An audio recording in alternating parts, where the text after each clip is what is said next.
दिव्यांग केंद्रातील दिव्यांग मुलांच्या आनंदासाठी काम, क्रोध, लोभ, मद, मोह, मत्सर या षड्रिपूंचे दहन करण्यासाठी होलिका मातेला प्रार्थना केली जाते. तसंच एकमेकांना पर्यावरणपूर्वक रंग लावून समाजाला संदेश देण्याचं काम दिव्यांग कला केंद्राच्या या होळीच्या माध्यमातून संचालक किरण विष्णू नागती आणि संध्या किरण नागती यांच्या पुढाकारातून गेल्या 10 वर्षांपासून होत आहे.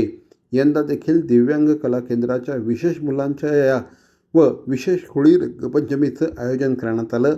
मुलांच्या मनसोक्त आनंदासाठीच या उत्सवाचं आयोजन करण्यात येतं असं संचालिका संध्या किरण नागती यांनी प्रसिद्धी माध्यमांशी बोलताना सांगितलं.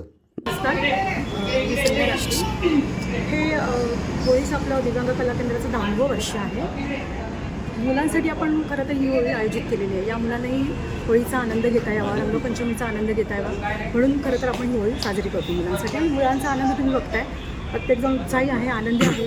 मला खूप मजा येते रंग उडवायला, रंग स्वतःला लावायला, दुसऱ्यांना लावायला. आणि यांच्या आनंदासाठीच आपण खरं तर हे सगळं आयोजन केलेलं आहे.